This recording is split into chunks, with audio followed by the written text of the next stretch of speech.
बिस्मिल्लाहिर्रहमानिर्रहीम अस्सलाम वालेकुम एंड वेलकम डियर स्टूडेंट्स। आज हम फर्स्ट ईयर की बायोलॉजी से चैप्टर स्टार्ट करते हैं, चैप्टर नंबर 12, और टॉपिक का नाम है digestive system. Most important topic है फर्स्ट ईयर की बायोलॉजी के हवाले से, लेकिन इसके साथ साथ सबसे जो इम्पॉर्टेंट चीज़ है कि लेंथी टॉपिक भी है लेकिन बहुत ही ईजी टॉपिक है। तो इस टॉपिक को डिटेल में बयान करने के लिए इसके लिए जो है मैंने एक थोड़ा सा स्केच आज दिया है, लेकिन इसका जो कंप्लीट डिटेल है वो फर्दर मैं इसको डिफरेंट पार्ट्स में डिवाइड करूंगा। Part number 1, part number 2, part number 3, इस तरह से पार्ट नंबर 4 और 5 में।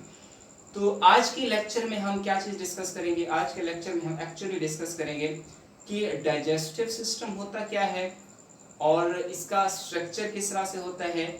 तो डिफरेंट जो इसके पार्ट्स होते हैं उसके नाम कौन कौन से होते हैं। इस तरह से कुछ बेसिक टर्म्स होती हैं जो डाइजेस्टिव सिस्टम के हवाले से आपके एमसीक्यूज में, आपके शॉर्ट क्वेश्चन में आ सकती हैं। तो वो चीज़ें हम डिस्कस करेंगे। एक्चुअली आज के लेक्चर में हम बेसिकली जो कंप्लीट समरी है वो मैं आपको समरी बताने की कोशिश करूंगा किस तरह से डाइजेस्टिव सिस्टम काम करता है। बाकी जो डिटेल है इंशाल्लाह उसकी डिटेल हम फर्दर जो है वो उसको डिवाइड कर देंगे, उसके पार्ट में डिवाइड कर देंगे। पार्ट नंबर 1, 2, 3 इस तरह से इसको डिवाइड करके इंशाल्लाह वो भी हम जो है ना वो कंप्लीट करेंगे। तो आज का जो टॉपिक है वो है हमारा डाइजेस्टिव सिस्टम। तो आज के टॉपिक में हम जस्ट उसकी समरी देखेंगे कि डाइजेस्टिव सिस्टम किस तरह से काम करता है, ताकि थोड़ा सा आइडिया हो जाए आपको। और बाकी जो डिटेल है उसकी इंशाल्लाह फर्दर जो लेक्चर में हम जो है ना वो डिस्कस करेंगे। तो टॉपिक की तरफ चलते हैं। सबसे जो पहली चीज़ आज हम डिस्कस करने जा रहे हैं वो हमारे पास होती है न्यूट्रिएंट्स। न्यूट्रिएंट्स क्या होती है? न्यूट्रिएंट्स दरअसल कोई भी फूड का पार्टिकल जो हम खाते हैं हमारी खुराक का हिस्सा बनता है। वाटर हो गया, कार्बोहाइड्रेट्स हो गया, लिपिड्स हो गया। ऑलरेडी आप इसको चैप्टर नंबर 2 में लर्न कर चुके हैं। तो जो भी चीज़ें होती हैं हमारी खुराक का हिस्सा बनती है उन चीज़ों को हम क्या कहते हैं? न्यूट्रिएंट्स कहते हैं। तो अब मिसाल के तौर पर ये है कि मेरे आगे जहाँ मैं लेक्चर यहाँ पे जो रिकॉर्ड कर रहा हूँ इसके आगे एक टेबल पड़ी हुई और टेबल के अंदर कुछ ग्रेप्स के जो है ना वो छोटे छोटे पीसेस, दाने पड़े हुए हैं। तो वो दरअसल ग्रेप्स जो होते हैं वो क्या होते हैं? न्यूट्रिएंट्स होते हैं। न्यूट्रिएंट्स यानी कोई भी चीज़ जो आप फूड में के तौर पर यूज़ करते हैं उसको हम क्या कहते हैं? न्यूट्रिएंट्स कहते हैं। तो ये तो एक डेफिनेशन होगी न्यूट्रिएंट्स की। अच्छा, अब जो न्यूट्रिएंट्स होते हैं जिसको हम खाते हैं, तो इन न्यूट्रिएंट्स का फ़ायदा क्या होता है हमारी बॉडी को? तो ये जो न्यूट्रिएंट्स होते हैं दरअसल हमारी बॉडी को एनर्जी प्रोवाइड करते हैं। तो ये जो न्यूट्रिएंट्स होते हैं हमारी बॉडी को एनर्जी प्रोवाइड करते हैं। तो जब ये न्यूट्रिएंट्स एनर्जी प्रोवाइड करते हैं तो बॉडी की ग्रोथ के लिए, मेटाबॉलिज्म के लिए एनर्जी प्रोवाइड करते हैं, और ये एनर्जी बॉडी की ग्रोथ के लिए क्या होती है? ज़रूरी होती है। फिर इसी न्यूट्रिशन के लिहाज से एनिमल्स को हम मुख्तलिफ कैटेगरीज में डिवाइड करते हैं। हमारे पास ऑटोट्रॉफ्स होते हैं और इस तरह से हमारे पास होते हैं हेटेरोट्रॉफ्स। दो टर्म्स इसमें हम यूज़ कर सकते हैं कि एनिमल्स जो हमारे पास होते हैं, एक तो हमारे पास होते हैं जी ऑटोट्रॉफ्स होते हैं और दूसरे हमारे पास होते हैं ऑटोट्रॉफ, और दूसरे हमारे पास होते हैं इसी तरह से हेटेरोट्रॉफ। तो ये डिफरेंट टर्म्स इसमें यूज होती हैं। ऑटोट्रॉफ्स दरअसल होते हैं जो अपनी खुराक खुद बना सकते हैं, जैसे हमारे पास प्लांट्स हो गए, और हेटेरोट्रॉफ होते हैं जो अपनी खुराक खुद नहीं बना सकते, जैसे ह्यूमन हो गए, एनिमल्स हो गए। तो ये जितने भी हमारे पास शामिल होते हैं ये किस में शामिल होते हैं? हेटेरोट्रॉफ में शामिल होते हैं। तो न्यूट्रिएंट्स का कंसेप्ट क्लियर हो गया कि जो भी चीज़ हम खाते हैं हमारी खुराक का हिस्सा बनती है उसको हम क्या कहते हैं? न्यूट्रिएंट्स कहते हैं। अच्छा, उसके बाद क्या होता है? ये एक सिंपल सी डायग्राम आपके सामने मौजूद है, लेकिन डायग्राम को समझने से पहले कुछ टर्म्स हैं वो मैं चाहता हूँ कि आप उसको अंडरस्टैंड कर लें, क्योंकि आपके शॉर्ट क्वेश्चन में या एमसीक्यूज में ये टर्म जो है ना वो पूछ सकते हैं, या एमकैट के हवाले से भी आपसे ये टर्म पूछी जा सकती हैं। सबसे जो पहली टर्म वो मैंने यहाँ पे लिखी है वो हमारे पास होती है इंजेशन। इंजेशन क्या होता है? देखें, रोटी का एक टुकड़ा आप खाते हैं, तो जैसे आप रोटी का टुकड़ा खाते हैं तो जैसे ही आप रोटी का टुकड़ा मुंह के अंदर लेकर जाते हैं, कोई भी फूड का पार्टिकल है, तो जैसे ही फूड का पार्टिकल आप इसके अपने मुंह के अंदर ले जाते हैं, तो इस प्रोसेस को हम क्या कहते हैं? इंजेशन कहते हैं। इंजेशन की डेफिनेशन क्या बनेगी? Intake of food particle. तो कोई भी फूड पार्टिकल आप बॉडी के अंदर ले गए, उसको माउथ के जरिए ले गए, तो ये जो प्रोसेस होता है इसको हम क्या कहते हैं, इंजेक्शन कहते हैं। तो ये इंजेक्शन हमारे पास होगी। अच्छा, ये जो स्ट्रक्चर है स्टार्ट हम करते हैं यहाँ से, तो ये हमारे पास होता है ओरल कैविटी, इसको हम कहते हैं, या इसका दूसरा नाम होता है बक्कल कैविटी। इसको ओरल कैविटी कहते हैं या इसको हम बक्कल कैविटी भी कहते हैं। अच्छा, तो ये हमारे पास ओरल कैविटी या बक्कल कैविटी होती है। इसी ओरल कैविटी या बक्कल कैविटी के अंदर जो होती है ये इस तरह से ये ज़बान मौजूद होती है, टंग मौजूद होती है, इस तरह की। ये देखिए सारी जो होती है ओरल कैविटी के अंदर क्या होती है, ये मौजूद होती है। तो फूड के पार्टिकल्स को जब हम मुंह में ले जाते हैं, इंटर करते हैं, तो ये जो पार्टिकल होता है जब हम उसको अंदर ले जाते हैं तो ये ओरल कैविटी के अंदर आ जाता है। अब यहाँ से प्रोसेस स्टार्ट होता है ओरल कैविटी के अंदर डाइजेशन का। एक चीज आप उसको नोट कर लें कि जो डाइजेशन होती है, मोस्टली जो डाइजेशन होती है 3 जगहों पे हो रही होती है। सबसे पहले जो डाइजेशन होती है ओरल कैविटी में होती है, इसके बाद डाइजेशन स्टोमक के अंदर होती है, और इसके बाद जो डाइजेशन होती है वो होती है स्मॉल इंटेस्टाइन में होती है। तो मोस्ट इंपॉर्टेंट ऑब्जेक्टिव है कि आपके पास जो डाइजेशन होती है वो स्टार्ट कहाँ से होती है, तो डाइजेशन का जो प्रोसेस है वो एक्चुअली स्टार्ट होता है ओरल कैविटी से। अच्छा, अब ये है कि ओरल कैविटी के अंदर जो डाइजेशन होती है वो किस तरह से होती है, मतलब कि ओरल कैविटी तो डाइजेशन का फंक्शन परफॉर्म करती है, लेकिन किस तरह से करती है। दरअसल ओरल कैविटी के अंदर सबसे पहले आप ये को रेड कलर का आपको नजर आ रहा होगा, उसके अंदर टीथ मौजूद होते हैं। हमारे मुंह के अंदर क्या मौजूद होते हैं, टीथ मौजूद होते हैं। तो जो भी हम खुराक खाते हैं वो टीथ दरअसल उस खुराक को छोटे छोटे पीसेस में कन्वर्ट कर देते हैं। तो ये जो पीसेस में कन्वर्ट करते हैं इस प्रोसेस को हम कहते हैं मैस्टिकेशन। तो मैस्टिकेशन एक्चुअली कौन सा प्रोसेस होता है जिसमें जो फूड हम खा रहे होते हैं उस फूड को छोटे छोटे पार्टिकल्स में या पीसेस में क्या किया जाता है, वो कन्वर्ट किया जाता है। तो ये जो प्रोसेस होता है इस प्रोसेस को हम कहते हैं मैस्टिकेशन। यहीं से मैं आपको डाइजेशन की डेफिनेशन समझा देता हूँ कि डाइजेशन दरअसल क्या होता है। डाइजेशन ये देखिए कि आपके पास लार्ज पार्टिकल्स मौजूद हैं, लार्ज पार्टिकल्स मौजूद हैं,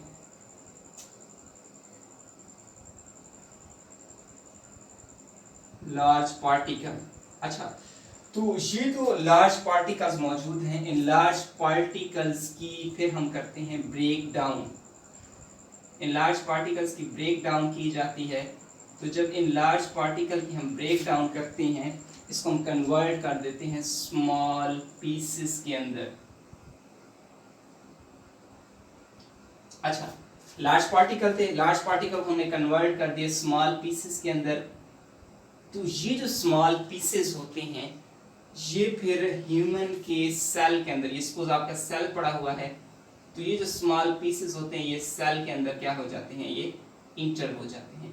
तो ये हमारे पास डेफिनेशन होती है डाइजेशन की। तो डाइजेशन कौन सा प्रोसेस होता है, बहुत ही सिंपल है कि जिसमें आपने एक बड़ा सा मॉलिक्यूल था उसको आपने तोड़ दिया छोटे छोटे पीसेस के अंदर, और वो पीसेस जो होते हैं ये बड़े मॉलिक्यूल सेल में दाखिल नहीं हो सकते, और ये जो छोटे मॉलिक्यूल्स होते हैं ये सेल में क्या हो जाते हैं, ये दाखिल हो जाते हैं। तो वेरी सिंपल इसकी डेफिनेशन है कि लार्ज मॉलिक्यूल को आपने ब्रेक डाउन किया छोटे छोटे पीसेस के अंदर, इसको हम क्या कहते हैं, डाइजेशन कहते हैं। तो ये सारा जो प्रोसेस होता है डाइजेशन का, यही डाइजेस्टिव सिस्टम ही परफॉर्म करता है।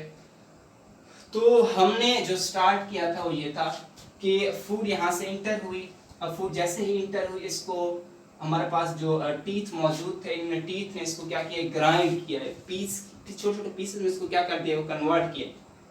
तो इस प्रोसेस को हमने क्या नाम दिया है, मैस्टिकेशन। अब जब मैस्टिकेशन हो जाती है तो हमारे मुंह के अंदर सलाइवा मौजूद होता है, थूक मौजूद होता है। तो हमारे मुंह के अंदर जो सलाइवा होता है यहाँ पे ग्लैंड्स पड़े होते हैं, इन ग्लैंड्स को हम नाम देते हैं सलाइवरी ग्लैंड्स। तो ये हमारे मुंह के अंदर पड़े होते हैं सलाइवरी ग्लैंड। अच्छा, इन सलाइवरी ग्लैंड्स का काम क्या होता है, इन सलाइवरी ग्लैंड्स का काम ये होता है कि जो फूड होती है उस फूड को मॉइस्ट कर देते हैं, जो फूड को मॉइस्ट कर देते हैं ताकि इजीली फूड आगे जो है वो मूव कर सके। तो जब ये फूड को मोइस्ट कर देते हैं, इसको एक स्पेशल नाम होता है इस प्रोसेस को, और इस प्रोसेस को हम कहते हैं लुब्रिकेशन। लुब्रिकेशन मतलब लब लगाना, लब थूक कहते हैं। तो जब खुराक को आप लब लगा देते हैं, सलाइवरी ग्लैंड उसको सलाइवा उसमें एंटर कर देते हैं, तो इस प्रोसेस को हम नाम देते हैं लुब्रिकेशन का। अच्छा, तो ये हमारे पास मैस्टिकेशन भी हो गई, लुब्रिकेशन भी हो गई, खुराक को तोड़ भी दिया हमने, गीला भी कर दिया। उसके बाद क्या होता है? उसके बाद ये होता है कि जब ये सारे प्रोसेस हो जाते हैं, इसको ज़बान की मदद से पीछे की तरफ हम जो है ना वो धकेल देते हैं, तो खुराक आपके पास जो इस तरह का एक गोल सा टुकड़ा बन जाता है इस तरह का। तो ये जो आपके पास गोल सा टुकड़ा होता है, राउंडेड जो शेप बन जाती है, इस जो राउंडेड शेप होता है इसको हम कहते हैं बोलस। तो ये आपके पास राउंडेड शेप बन जाती है, तो ये जो राउंडेड शेप होती है इसको हम क्या कहते हैं? बोलस कहते हैं। तो ओरल कैविटी की कहानी खत्म हुई, एक समरी थी जो मैंने बताई, डिटेल इंशाल्लाह नेक्स्ट में आपको बताऊंगा। तो जो खुराक इंटर हुई वो एक गोले की शक्ल में आ गई ओरल कैविटी से निकलकर। अब नेक्स्ट उसका दूसरा जो पार्ट है वो स्टार्ट होगा। इस दूसरे पार्ट का नाम होता है, इसको हम कहते हैं फेरिंक्स। फेरिंक्स, इस दूसरे पार्ट का नाम होता है फेरिंक्स। यहाँ पे बहुत ही एक इंटरेस्टिंग चीज है, और वो ये है कि फेरिंक्स जो होता है एक मस्कुलर पैसेज होता है, और हमारे डाइजेस्टिव सिस्टम के अंदर भी ये पार्ट मौजूद है और रेस्पिरेटरी सिस्टम के अंदर भी ये पार्ट मौजूद है। तो मैं रिपीट कर देता हूँ, वेरी इंपॉर्टेंट ऑब्जेक्टिव है एमसीक्यू के हवाले से कि कौन सा ऐसा पार्ट होता है जो डाइजेस्टिव सिस्टम के अंदर भी होता है और रेस्पिरेटरी सिस्टम के अंदर भी होता है, वो दरअसल कौन सा होता है? फेरिंक्स होता है। इसी फेरिंक्स के बाद आगे जो डाइजेस्टिव सिस्टम अलग हो जाता है और जो रेस्पिरेटरी सिस्टम वो क्या हो जाता है? अलग हो जाता है। अगर यहाँ पे हम रेस्पिरेटरी सिस्टम देखें कि रेस्पिरेटरी सिस्टम अगर हम यहाँ से देखें कि फेरिंक्स के बाद जो होता है, यहाँ से ये देखें, ये यहाँ से फिर रेस्पिरेटरी सिस्टम की नाली जो है ना यहाँ से चलती है। फेरिंक्स या हमारे पास क्या हो जाता है? फिर लेरिंक्स हो जाता है। अच्छा जनाब, लेरिंक्स के आगे ये फिर क्या हो जाता है? ट्रेकिया।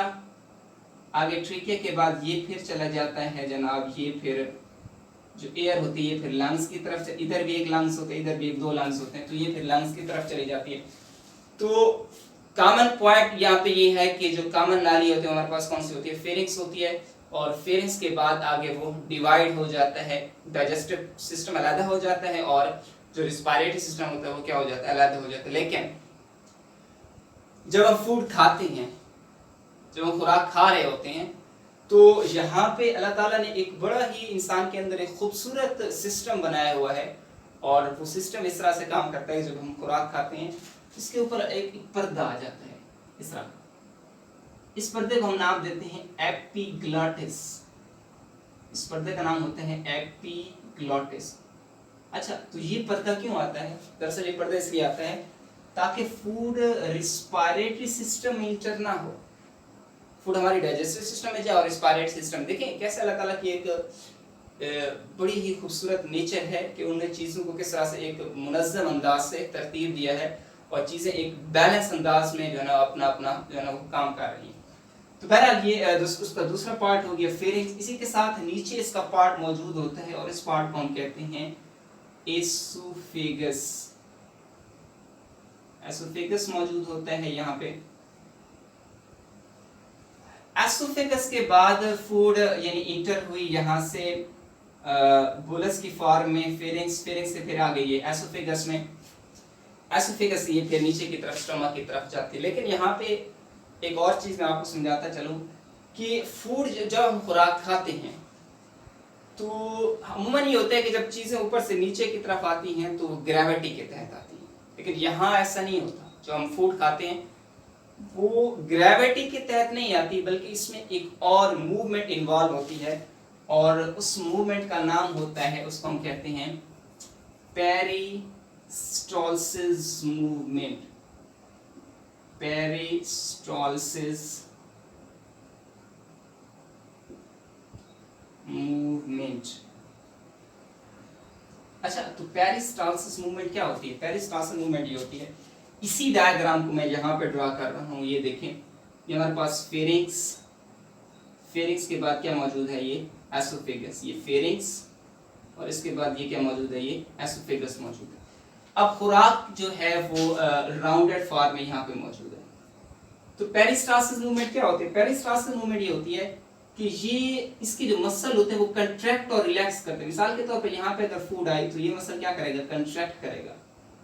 जब ये कंट्रैक्ट करेगा तो इसको पुश कर देगा नीचे की तरफ, तो ये हमारे पास क्या आ गया, ये आप नीचे की तरफ आ गया ये, तो ये मसल दोबारा अपनी जगह पे क्या हो जाएगा, ये रिलैक्स हो जाएगा। फिर क्या होगा, फिर उसके बाद ये होगी, इसकी बारी होगी, फिर ये क्या करेगा, इस तरह का ये क्या करेगा, ये यहाँ पे कंट्रैक्ट करेगा, कंट्रैक्ट करेगा, फूड मेरे पास क्या आ जाएगी, ये फिर नीचे की तरफ आ जाएगी, इस तरह की फूड हमारे पास आ जाएगी, फिर ये इधर आ जाएगी, इस तरह से ये फिर रिलैक्स हो जाएगा। तो ये जब रिलैक्स हो जाएगा, ये देखिए ये फिर रिलैक्स हो गया अपनी जगह पे, ये फिर दोबारा इस तरह से कंट्रैक्ट रिलैक्स करते हैं। तो ये जो मूवमेंट होती है इसको हम कहते हैं पेरिस्टालसिस मूवमेंट। तो मसल्स जो होते हैं वो कंट्रैक्ट रिलैक्स करते हैं फेरिंग्स के, एसोफेगस के, और इनकी कंट्रैक्शन और रिलैक्सेशन से जो फूड होती है वो नीचे की तरफ मूव करती है। इस ऐसे मूवमेंट को हम क्या कहते हैं, पेरिस्टालसिस मूवमेंट। लेकिन समटाइम एंटी पेरिस्टालसिस भी होती है जो वोमिटिंग का सबब बनती है। बाज़ औक़ात फूड ऊपर से नीचे आती है, लेकिन बाज़ औक़ात नीचे से ऊपर की तरफ भी चली जाती है, इसको हम कहते हैं एंटी पेरिस्टालसिस। वहां भी यही होता है, कंट्रैक्शन और रिलैक्सेशन होती है। तो फूड हमारे पास अब यहाँ पे आ गई, स्टमक के अंदर आ गई। तो यहाँ पे जो फूड है वो स्टमक के अंदर ये मौजूद है। तो जब फूड यहाँ पे आती है, यहाँ पे जो होता है मसल्स मौजूद होते हैं डिफरेंट किस्म के। यहाँ पे मसल्स मौजूद होते हैं, इन मसल्स को हम कहते हैं कार्डियक स्फिंक्टर, इनका नाम होता है कार्डियक स्फिंक्टर। तो कार्डियक स्फिंक्टर दरअसल कौन से मसल्स होते हैं, ऐसे मसल्स होते हैं जो कि स्टमक, ये हमारे पास स्टमक होता है, कार्डियक स्फिंक्टर स्टमक। तो ऐसे मसल्स होते हैं ऐसे जो कि स्टमक और एसोफेगस के दरमियान ये मौजूद होते हैं, इसको हम कहते हैं कार्डियक स्फिंक्टर कहते हैं।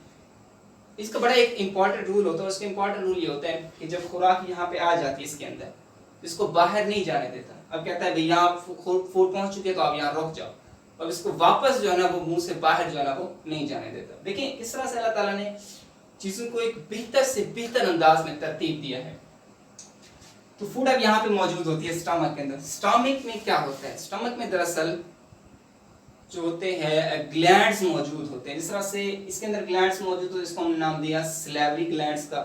इस तरह से यहाँ पे भी ग्लैंड्स मौजूद होते हैं, तो इसको हम क्या नाम देंगे, वहां पे हम नाम दिया था सैलिवरी ग्लैंड्स का, यहाँ पे हम नाम देंगे गैस्ट्रिक ग्लैंड्स, गैस्ट्रिक ग्लैंड्स। तो ये गैस्ट्रिक ग्लैंड्स क्या काम करते हैं, ये जो आपके पास गैस्ट्रिक ग्लैंड्स होते हैं, ये गैस्ट्रिक जो होते हैं, तो इन गैस्ट्रिक ग्लैंड्स का काम ये होता है कि ये गैस्ट्रिक जूस खारिज करते हैं। यही ग्लैंड्स, नाम बस चेंज हो गया, यही ग्लैंड्स जो कि हमारी ओरल कैविटी के अंदर मौजूद थे, हमने उसको नाम दिया था सलाइवरी ग्लैंड, जो कि सलाइवा प्रोड्यूस करते थे। और यहाँ पे जो स्टमक के अंदर मौजूद है उसको हमने नाम दिया गैस्ट्रिक ग्लैंड्स, और ये क्या प्रोड्यूस करते हैं, गैस्ट्रिक जूस प्रोड्यूस करते हैं। अच्छा, तो यहाँ जो गैस्ट्रिक जूस होता है, इस गैस्ट्रिक जूस के अंदर क्या चीज़ें मौजूद होती हैं, तो दरअसल इस गैस्ट्रिक जूस के अंदर सबसे पहले तो आपके पास HCl मौजूद होता है, और इसके साथ साथ पेप्सिन भी मौजूद होता है, डिफरेंट किस्म के अमाइलेज, लाइपेज एंजाइम मौजूद होते हैं। इन सारे एंजाइम का जो काम होता है, जूसेस का काम दरअसल ये होता है कि खुराक की उन्हें क्या करनी होती है, ब्रेक डाउन करनी होती है, तोड़ फोड़ करनी होती है। तो यहाँ जो खुराक आ चुकी होती है, तो इस सारी खुराक की वो क्या करते हैं, वो ब्रेक डाउन करते हैं। एक काम ये हो गया। दूसरा काम ये होता है कि इसका जो मीडियम होता है वो होता है एसिडिक मीडियम होता है। तो एसिडिक मीडियम होने की वजह से तो जितनी भी खुराक आती है वो उसकी सारी खुराकें क्या कर देते हैं, वो ब्रेक डाउन कर देते हैं। एक तो एक एंजाइम की मदद से करते हैं, दूसरा स्टमक खुद इन्वॉल्व होता है। किस तरह से इन्वॉल्व होता है, इसकी जो वॉल्स होती हैं ये कंट्रैक्ट रिलैक्स, मतलब ये वॉल्स आगे की तरफ मूव करती है, यानी ये वॉल इधर की तरफ मूव करती है, ये वॉल इधर की तरफ। तो जब ये वाल्व इधर की तरफ मूव करती है, ये वाल्व इधर की तरफ मूव करती है, दोनों दीवारें आपस में टकराती हैं, तो इस कंट्रैक्ट और रिलैक्स की वजह से तो इसके अंदर फूड होता है, जो पार्टिकल्स होते हैं, छोटे छोटे पीसेस होते हैं, वो किस में तब्दील हो जाते हैं, छोटे छोटे पीसेस के अंदर, और हत्ता कि एक लिक्विड की फॉर्म में क्या हो जाता है, वो बन जाती है। तो यहाँ जो फूड आई थी वो एक लिक्विड फॉर्म में क्या हो जाती है, तब्दील हो जाती है। फिर जो आपके पास फूड होती है वो इस लिक्विड फॉर्म में तब्दील होने के बाद फिर जो फूड होती है वो स्टमक से छोड़कर फिर आपके पास आ जाती है ये स्मॉल इंटेस्टाइन में। यहाँ स्मॉल इंटेस्टाइन है और ये स्टमक से होते हुए ये फिर आ जाती है स्मॉल इंटेस्टाइन के अंदर। तो जब ये स्मॉल इंटेस्टाइन में आती है, इस स्मॉल इंटेस्टाइन में इंटर होने से पहले यहाँ पे एक स्फिंक्टर, एक मसल्स मौजूद होते हैं, इनको हम नाम देते हैं पाइलोरिक स्फिंक्टर का नाम देते हैं। तो इन पाइलोरिक स्फिंक्टर का काम क्या होता है? इन पाइलोरिक स्फिंक्टर का काम ये होता है कि जिस तरह से कार्डियक स्फिंक्टर होती हैं, फूड को आने तो देते हैं लेकिन वापस जाने से उसको क्या करते हैं, ये रोकती हैं। इसी तरह से कार्डियक स्फिंक्टर का काम भी यही होता है कि फूड को जो स्टमक से आ रही होती है उसको नीचे तो आने देते हैं लेकिन उसको वापस जाने से क्या कर देते हैं, ये रोक देते हैं। अच्छा, तो जनाब यहाँ जब फूड आती है, तो फूड जब यहाँ पे आती है तो एक लिक्विड फॉर्म में तब्दील हो जाती है, लिक्विड एक शोरबे की शक्ल इख्तियार कर लेती है। तो ये जो लिक्विड फॉर्म में तब्दील हो जाती है इसको एक नाम दिया जाता है, और मोस्ट इम्पॉर्टेंट है शार्ट क्वेश्चन में भी और एमकैट में ऑब्जेक्टिव के हवाले से भी। तो ये जब फूड इसमें इंटर होती है, इस फूड को हम नाम देते हैं, उसका नाम होता है CHYME, इसको हम कहते हैं काइम। काइम और बोलस में क्या फर्क होता है? बोलस राउंडेड मास होता है, यहाँ पे मौजूद होता है। जब मैस्टिकेशन और लुब्रिकेशन के बाद फूड नीचे आती है तो इसको हम कहते हैं बोलस। और इसी तरह से काइम क्या होता है? काइम दरअसल ये होता है कि जब स्टमक के बाद जब फूड स्मॉल इंटेस्टाइन में दाखिल होती है तो एक लिक्विड फॉर्म में होती है, उसको हम क्या कहते हैं, काइम कहते हैं। नेक्स्ट हमारे पास स्मॉल इंटेस्टाइन में फूड जो थी वो यहाँ पे आ चुकी है स्मॉल इंटेस्टाइन के अंदर। तो जनाब स्मॉल इंटेस्टाइन के फिर डिफरेंट पार्ट्स, 3 इसके पार्ट्स होते हैं। सबसे जो पहला पार्ट होता है उसको हम कहते हैं ये इसका पार्ट जो पहला होता है इसको हम कहते हैं ड्यूडेनियम, इसका नाम होता है ड्यूडेनियम। सेकंड इसका पार्ट होता है इसको हम कहते हैं ड्यूजेनियम, और जो थर्ड इसका पार्ट होता है इसको हम कहते हैं इलियम। 3 इसके पार्ट्स हो गए, ड्यूडेनियम, ड्यूजेनियम और तीसरा इसका पार्ट होता है इलियम। अच्छा, तो स्मॉल इंटेस्टाइन का जो मीडियम होता है, पहली बात है यहाँ इसका एसिडिक होता है, इसका मीडियम क्या होता है, अल्कलाइन मीडियम होता है। एक बात हो गई, इसका मीडियम हमारे पास कौन सा होता है, अल्कलाइन मीडियम। दूसरी बात क्या होती है, इस स्मॉल इंटेस्टाइन का काम क्या होता है? बहुत ही इंपॉर्टेंट ऑब्जेक्टिव है एमकैट के हवाले से कि जो डाइजेशन होती है 3 जगहों पे डाइजेशन होती है। सबसे पहले ओरल कैविटी में, उसके बाद स्टमक में, और लास्ट जगह पे जो डाइजेशन का प्रोसेस होता है वो कहाँ पे होता है, स्मॉल इंटेस्टाइन में होता है। स्मॉल इंटेस्टाइन कैसे डाइजेशन में हेल्प करता है? सबसे पहली बात तो ये है कि इसी के अंदर जो इसकी जो दीवार है, जो स्मॉल इंटेस्टाइन की, यहाँ एंजाइम मौजूद होते हैं, बहुत सारे एंजाइम रिलीज होते हैं जो कि फूड की डाइजेशन में हेल्प करते हैं। एक तो ये हो गया, इसके साथ बहुत सारे आर्गन जुड़े होते हैं। मिसाल के तौर पर जैसे ये है, इसके साथ पेंक्रियाज मौजूद है। इसी तरह से दूसरी साइड के ऊपर यहाँ पे इसके साथ मौजूद है, पेंक्रियाज के साथ साथ यहाँ पे मौजूद है लीवर।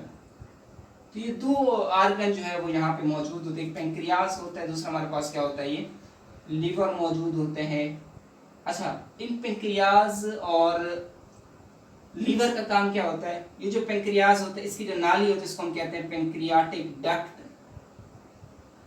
और जो लीवर की नाली होती है इसको हम कहते हैं बाइल डक्ट, और ये जो होता है इसको हम कहते हैं गॉल ब्लैडर। गॉल ब्लैडर, इनका काम क्या होता है? लीवर और जो आपके पास पेंक्रियाज है इसका काम क्या होता है? दरअसल ये भी अपने अपने लीवर एक जूस खारिज करता है, उस जूस का नाम होता है बाइल। और पेंक्रियाज जो होता है ये भी जूस खारिज करता है, पेंक्रियाटिक जूस। तो ये जो इसका भी जूस हो गया, इसका भी जूस हो गया, तो ये दोनों जो जूस होते हैं ये आ जाते हैं ड्यूडेनियम के अंदर। ड्यूडेनियम के अंदर फूड मौजूद है, तो फूड की जो डाइजेशन होती है वो यहाँ पे कंप्लीट हो जाती है। तो डाइजेशन का जो भी प्रोसेस था वो हमारा जो प्रोसेस है वो स्मॉल इंटेस्टाइन तक क्या हो चुका है, वो कंप्लीट हो चुका है। अब जो बाकी चीजें बच जाएंगी वो हमारे पास क्या होंगी, वो अनडाइजेस्टेड होंगी, वो क्या होंगी, वेस्ट होंगी। एक चीज ये होगी।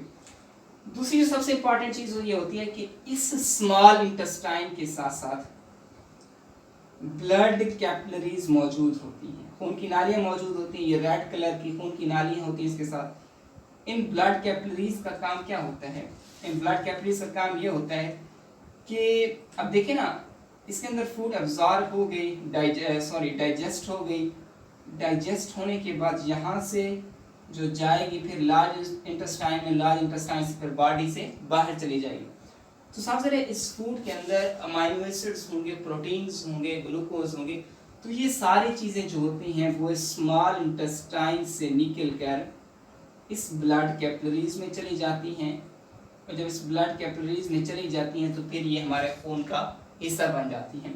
तो इस प्रोसेस को हम क्या कहते हैं, एब्जॉर्प्शन। तो यहाँ पे जो है ना वो एब्जॉर्ब हो जाती हैं चीज़ें ब्लड कैपिलरीज से। अच्छा, तीसरा इसका जो लास्ट होता है, जो स्मॉल इंटेस्टाइन फिर ओपन होती है लार्ज इंटेस्टाइन में। तो हमारे पास क्या होती है जनाब, ये लार्ज इंटेस्टाइन होती है। अच्छा, लार्ज इंटेस्टाइन के फिर 3 पार्ट्स होते हैं। सबसे पहला पार्ट होता है, इसको हम नाम देते हैं सीकम। सबसे पहला पार्ट होता है, इसको हम क्या कहते हैं, सीकम कहते हैं। सीकम के बाद फिर कोलान, ये जो स्टार्ट होती है इसको हम क्या कहते हैं, कोलान कहते हैं। और ये जो कोलान होती है इसके फिर हम 3 हिस्सों में डिवाइड करते हैं। सबसे जो पहले ये नीचे से ऊपर की तरफ जा रही है, इसको हम नाम देते हैं असेंडिंग कोलान। इसको हम नाम देते हैं असेंडिंग कोलान का नाम देते हैं। इस तरह से जो दूसरी जा रही है कोलान, ये है भी तो कोलान, लेकिन ये जो इस तरफ जा रही है, यहाँ पे इसमें इसको रेस कर देता हूँ, ये देखें, ये जो इस तरफ जा रही है, ये देखें, यहाँ से स्टार्ट हुई लार्ज इंटेस्टाइन, ये असेंडिंग कोलान, यहाँ से चलते चलते ये आपके पास आ गई है, ये देखिए, ये आपके पास है। तो यहाँ से जो इस तरफ जा रही है इसको हम नाम देते हैं, ये जो इस तरफ जा रही है इसको हम नाम देते हैं ट्रांसवर्स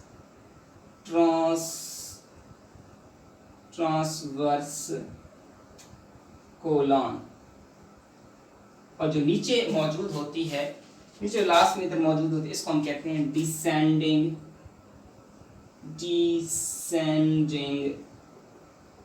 कोलन। तो ये हमारे पास मौजूद होती है, इसको हम कहते हैं descending colon. Caecum, ascending colon, transverse colon, और लास्ट हमारे पास क्या होती है, डिसेंडिंग कोलन होती है। इसका जो लास्ट पार्ट होता है, इस लास्ट पार्ट को हम कहते हैं रेक्टम। इसको हम कहते हैं रेक्टम। तो जो अनडाइजेस्टेड फूड होती है, जो डाइजेस्टेड नहीं होती, सीकम से होते हुए फिर असेंडिंग कोलन से, ट्रांसवर्स कोलन से फिर डिसेंडिंग कोलन, और ये रेक्टम में क्या होती है, एब्जॉर्ब हो जाती है, रेक्टम में जमा हो जाती है। फिर ये रेक्टम जब फुल हो जाता है, अनडाइजेस्टेड फेस जो होता है इसको हम फीसिस कहते हैं। जब फीसिस से फुल हो जाता है फिर सिग्नल जाता है हमारे ब्रेन की तरफ कि आपका रेक्टम फुल हो चुका है, आपको वॉशरूम की ज़रूरत है, तो आप क्या करें, इसको बॉडी से बाहर क्या करें, खारिज करें। तो जो बच्चे होते हैं उसमें ये वॉलंटरी नहीं होता है, इनवॉलंटरी होता है, उनके कंट्रोल में नहीं होता, तो जहाँ भी होते हैं वो फिर आपको पता है फिर काम ख़राब कर देते हैं। तो बहरहाल ये जो होता है, जो बड़ों के अंदर तो कंट्रोल में होता है कि अगर आपका रेक्टम फुल भी है, आपका स्टॉप नहीं आया, आपका वॉशरूम अभी दूर है, तो इतना कैपेसिटी होती है कि आप उसको क्या कर सकते हैं, वो कंट्रोल कर सकते हैं। तो बहरहाल तो ये आपके पास रेक्टम होता है। रेक्टम जब फिल हो जाता है, आपका सिग्नल जाता है ब्रेन की तरफ, और ब्रेन फिर मैसेज देता है, और उस रेक्टम को फिर आप जो है ये फिर एनएस होती है यहाँ पे। तो इस एनएस के ज़रिए आप जो फुजला होता है उसको बॉडी से बाहर क्या कर देते हैं, एक्सक्रीट कर देते हैं, बाहर क्या कर देते हैं, उसको निकाल देते हैं। तो ये तो आपके पास एक प्रोसेस होता है कि फूड आई, उसको डाइजेस्ट किया, डाइजेस्ट करने के बाद जो अनडाइजेस्टेड पार्टिकल उसको बॉडी से बाहर खारिज किया। अच्छा, ये जब अनडाइजेस्टेड पार्टिकल खारिज होते हैं तो इसको एक स्पेशल नाम दिया जाता है और प्रोसेस को हम कहते हैं डेफिकेशन। इस प्रोसेस का जो नाम होता है वो हमारे पास होता है डेफिकेशन। तो ये तो हमारे पास हो गया डाइजेस्टिव सिस्टम। लेकिन यहाँ पे दो चीज़ें हैं जो सबसे इम्पॉर्टेंट हैं, जो मैं बताना भूल गया। वो ये होती है कि स्मॉल इंटेस्टाइन में डाइजेशन होती है, लार्ज इंटेस्टाइन में कोई डाइजेशन नहीं होती। यहाँ जस्ट कौन सा काम होता है, एब्जॉर्प्शन का काम होता है। एब्जॉर्प्शन कैसे होती है, यहाँ भी इस लार्ज इंटेस्टाइन के साथ ब्लड कैपिलरीज मौजूद होती हैं, यहाँ भी ब्लड कैपिलरीज मौजूद होती हैं। इन ब्लड कैपिलरीज का काम क्या होता है, इन ब्लड कैपिलरीज का काम ये होता है कि इस जो अनडाइजेस्टेड वेस्ट है इसके अंदर कुछ ना कुछ पानी बच जाता है, कुछ ना कुछ अमीनो एसिड है, प्रोटीन है, लिपिड जो बच जाती है, वो आखिरकार इससे निकल कर, क्योंकि यहाँ से तो बाहर ज़ाहिर हो जाना है जो भी चीज़ है, अमीनो एसिड है, लिपिड है, प्रोटीन है। देखिए एक बड़ा अल्लाह ताला ने खूबसूरत एक कम्प्लेक्स निज़ाम बनाया हुआ है कि कोई भी चीज़ जो है ना वो ज़ाय नहीं होती, हर चीज़ एक मैनर अंदाज में जो है ना वो चल रही है।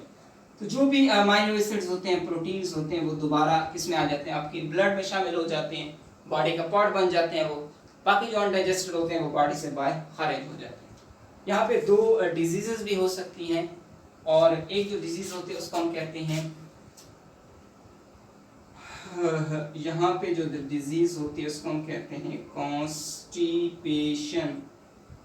बहुत ही खतरनाक डिजीज़ है, इसको मदर ऑफ डिजीज़, उम्मुल अमराज भी कहते हैं। कॉन्स्टिपेशन कैसे होती है, देखें जो आपके पास लार्ज इंटेस्टाइन है उसमें ब्लड कैपिलरीज मौजूद हैं, तो वहाँ वाटर रीअब्जॉर्ब होता है। लेकिन सम टाइम ऐसा होता है कि उस लार्ज इंटेस्टाइन में वाटर, सारा वाटर ही अब्जॉर्ब हो जाता है, तो बाकी जो फीसेस बचता है वो सॉलिड फॉर्म में होता है, तो इसको बॉडी से बाहर निकालने की थोड़ी सी डिफिकल्टी भी पेश आती है।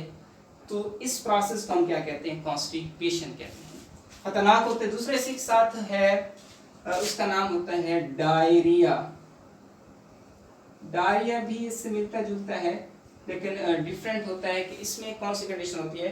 कॉन्स्टिपेशन में वाटर कंप्लीट अब्जॉर्ब हो जाता है लार्ज इंटेस्टाइन से, और जो डायरिया होता है इसमें क्या होता है, इसमें वाटर अब्जॉर्ब नहीं होता, जो वाटर होता है वो बिल्कुल अब्जॉर्ब नहीं होता।